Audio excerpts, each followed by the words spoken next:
senhor lembra dos colegas do senhor dessa época, de alguns?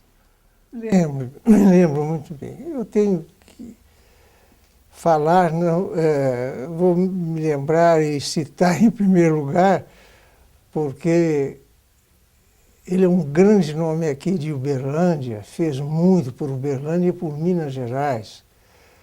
O doutor Rondon Pacheco, o Bado Naves, o Valdemar Copertino Bernardes, Amadeu Cury, que foi biólogo, reitor da Universidade de Brasília, e uma pleia de estudantes que levava a coisa mais ou menos a sério. Foi uma geração muito boa. Aí daí o senhor foi fazer o colegial aonde depois? Nesse tempo, em 1936, eu peguei uma reforma de ensino em que, além dos 5 anos de ginásio, a gente tinha que fazer mais 2 anos. Eram 2 anos preparatórios, mas encaminhados ou dirigidos exatamente para a carreira que a gente tinha escolhido. E esse estudo era feito aqui em Uberlândia mesmo? Não, não era feito. Então existia o complementar para medicina, complementar para direito, etc. Infelizmente não era feito aqui, a gente tinha que sair. E eu fui então bater em Juiz de Fora que oferecia o curso. Fiz 1 ano lá, depois disso eu fui para São Paulo, terminar o 2º ano, para engenharia. Então era depois então fazia-se o tal exame vestibular, sabe? Era assim a coisa. E aí o senhor fez engenharia em São Paulo? Bem, eu iniciei lá. Aí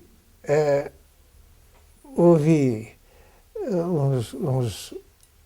evidentemente na minha vida e na vida da família, os percalços, etc.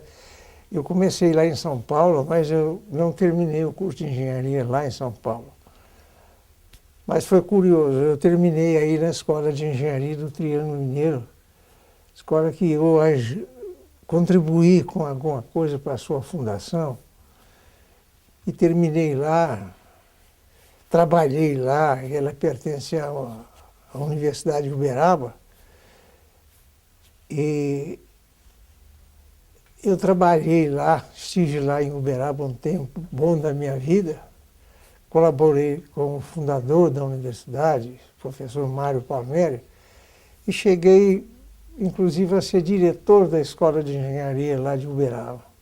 Depois a história continuou e foi por outros atalhos, e eu acabei voltando à terra natal aqui para assumir a direção de uma escola que eu também ajudei, fui um dos fundadores, que é a Escola de Engenharia do Triângulo Mineiro da Universidade Federal de Uberlândia. Isso foi em que ano, Sr. Pepe? Foi em março de 1971.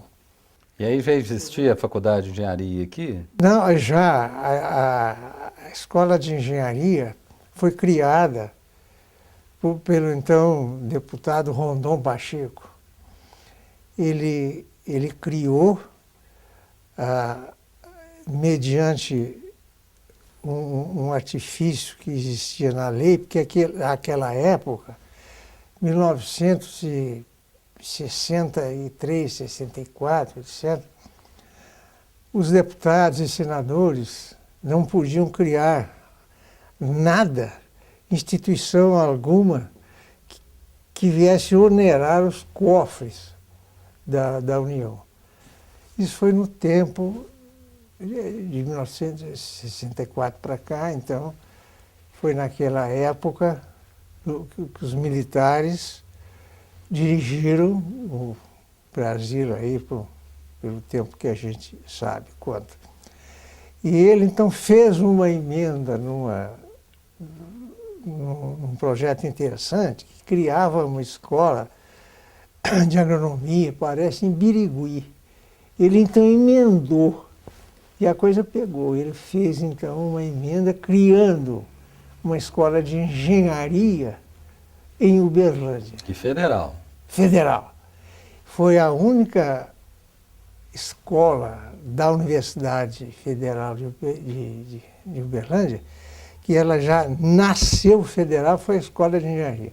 Apesar de a escola ter nascido federal, escola federal, as dificuldades eram imensas, porque não havia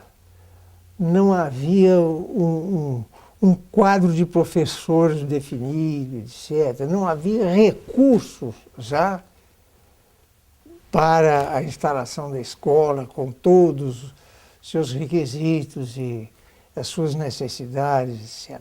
Uma coisa curiosa, observa bem como havia entusiasmo, uma vontade de criar a escola superior aqui em Uberlândia.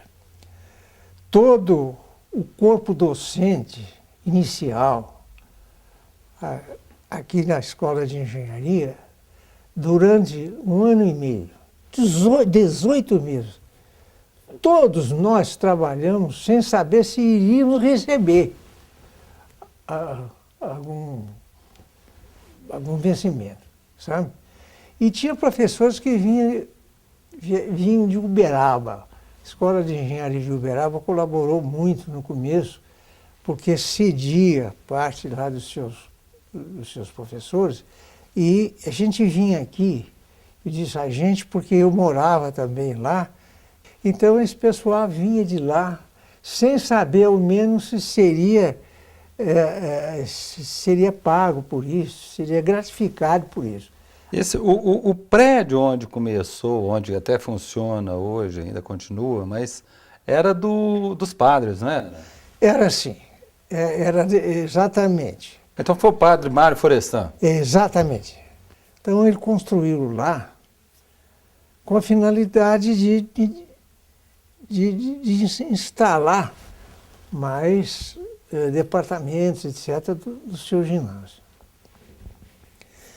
Mas ocorreu uma fatalidade, ele foi atropelado, parece até por um trem, uma coisa. Ele foi atropelado e morto. Tá? E aquilo parou, ficou parado. E os seus continuadores não quiseram tocar a obra, né? Porque ainda faltava construir alguma coisa lá. Ela não está terminada, não. Aquilo ficou ali, parado. E nesse tempo, a escola de engenharia já estava sendo tocada, etc., com os professores e coisas. A gente dava aula aí na cidade, aí em vários lugares a gente dava aula. Ali onde foi o Colégio Brasil Central, ali onde foi o Objetivo, etc.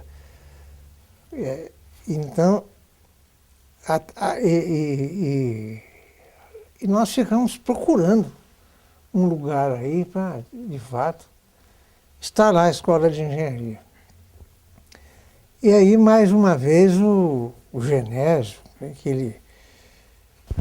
aquele entusiasmo dele, sempre teve. Ele foi industrial, etc., todo mundo sabe disso, mas ele era um apaixonado também pelo ensino. E ele vivia dizendo que ele teve um benefício muito grande com o ensino público. Todo o ensino dele, ele disse que foi público e tudo mais, gratuito, etc. E ele era engenheiro, e ele teve uma vontade muito grande de, através da Carfep, e mais recursos dele também, e de outros amigos, né? Eles conseguiram comprar aquelas edificações, ou aquela edificação, só tinha aquele prédio, lá do ginásio do padre Florestan. E aquilo foi doado, então, para a Escola de Engenharia, que era uma fundação Escola de Engenharia, tá? Fundação Escola de Engenharia, de Uberlândia. E, feito isso, então automaticamente aquele campus, contribuiu mais, outras pessoas também contribuíram, deram alguma área de terra ali, e afinal o campus Santa Mônica, aquela área toda ali, então foi doada à Escola de Engenharia, então ficou consolidada ali, aquela expressão material. E as aulas começaram ali nesse prédio, né? Nesse prédio. Se eu falasse um pouquinho dessa experiência, o que representava o cinema naquela época, por que era cine-teatro, se tinha outras apresentações além de filme lá? 1928, dia 10 de outubro de 1928. O cinema era o cinema mudo, que a gente chamava. Não havia fala, nem sincronização, nem nada. E ele foi inaugurado com um grande filme que foi reeditado depois muitas vezes, chamado Ben-Hur, Ben-Hur, Ben-Hur. Não existia, é claro, não existia o cinema, sonorização nos filmes, nada. Então, como é que se fazia? O papai tinha uma orquestra ao vivo ali, na sala de espera. Então tinha uma orquestra, não é bem orquestra, um conjunto. Tinha um piano, tinha violino, tinha flauta, tinha um saxofone e clarineta ali em cima, na sala de espera. Então, antes de começar a sessão, esses músicos tocavam ali. A trilha sonora era ao vivo? Era ao vivo. Tocavam ali, ao vivo, sabe? Então, aquilo foi assim durante todo o período do cinema mudo. Agora, o cinema era sempre muito bem frequentado e muito lotado, porque era uma verdadeira, como ele escrevia nos programas que ele editava, meu pai editava. Mas eu queria que o senhor falasse um pouquinho desses programas, porque não tinha, que era a forma que ele tinha de divulgar o programa. Ah, sim, exatamente. Esses programas eram impressos. Então, na parte central do impresso, então vinha o título lá do Cine Teatro Avenida, e Cine Teatro Avenida, certo? E lá, como dizia dele, que ele dizia assim, o cinema é hoje uma necessidade social. Em seguida, vinha uma descrição que ele fazia. É claro que ele tinha dados, ele recebia alguns dados, etc.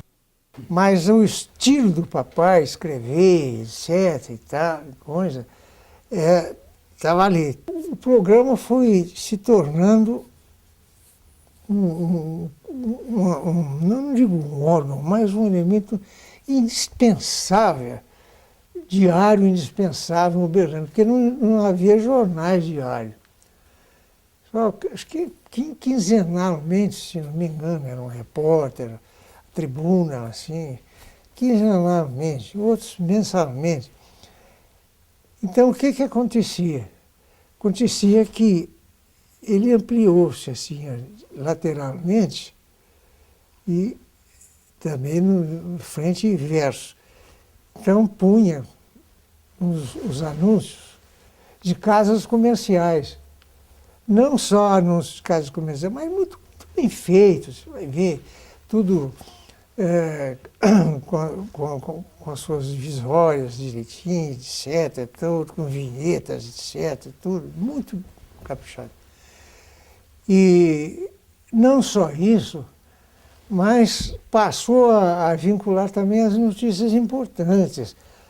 Alguma coisa até que o fórum queria comunicar, ou alguma coisa, etc. Passou a ser quase como um órgão oficial. Não, exatamente. Então aquilo serviu até para a aposentadoria de várias pessoas que diziam que fulano estava trabalhando em tal lugar, etc. E fazia fé, comprovava ali, com o cinema. Registro. Exatamente, sabe?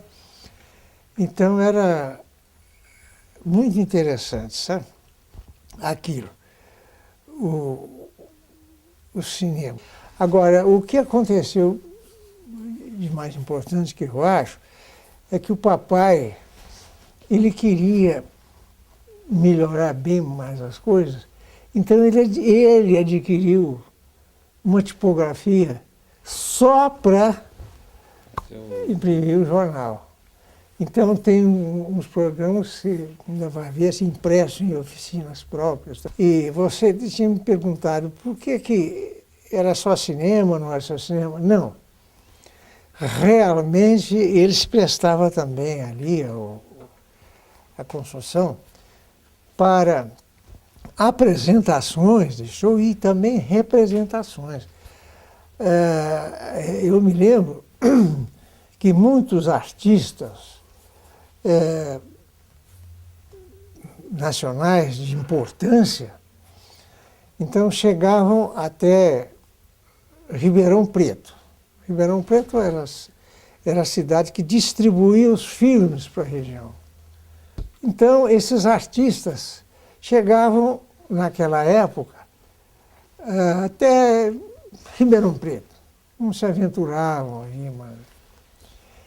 Então, depois o meu pai os trazia, não sistematicamente, mas uns escolhidos, etc. Coisa, ele sabia bem arrumar coisa. E trazia aqui, então, para Uberlândia. E tinha o palco mesmo de companhia teatral. Companhias estrangeiras, principalmente companhias italianas, que chegavam também até Ribeirão Preto. Papai teve a oportunidade de trazer aqui em Uberlândia, naquela época em que ele explorou o cinema. Mas foi, então, o cinema, o Cine Teatro Avenida, ele, no meu entender, ele propiciou a população de Uberlândia naquela ocasião ótimos espetáculos. Permita-me dizer assim, você está falando perfume. O papai, ele, numa ocasião, ele adquiriu não me lembro isso, era uma perfumaria, uma coisa chamada Frank Lloyd, há muito tempo, uma bomba, aspersor, era bonito, meio cilíndrica, baulada assim, e tinha um cilindro que atravessava no meio, ele segurava aqui, e aqui tinha uma válvula aspersora, e aqui tinha um lugar onde o gatilho, né, onde se segurava. Ele então subia lá, nessa galeria assim, andava porque embaixo ficava a plateia, chamada plateia. De lá tinha frisas também, etc. Então ele aspercia assim. Não inundava de perfume, não, ele sempre foi muito rigoroso nisso, nessa coisa. Então, ele perfumava o ambiente lá, assim, de modo agradável, de modo suave. Eu me lembro que o pessoal aqui ficava criticando,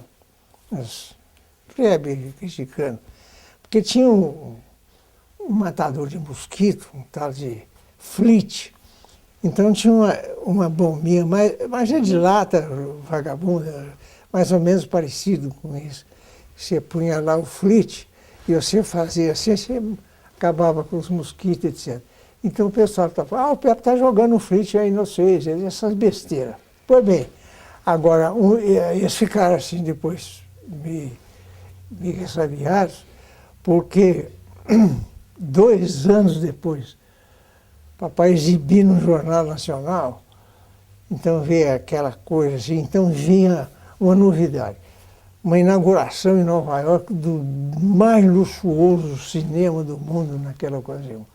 Aquela coisa, etc, etc. Então foi filmado. Os frequentadores, quer dizer, a inauguração, a multidão, etc.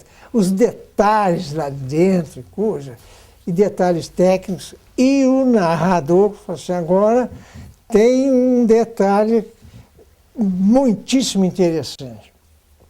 Esse cinema, acho que era Roxy, se não me engano, chamou, ele tem um sistema automático, só que lá era automático, nos Estados Unidos, aqui, né?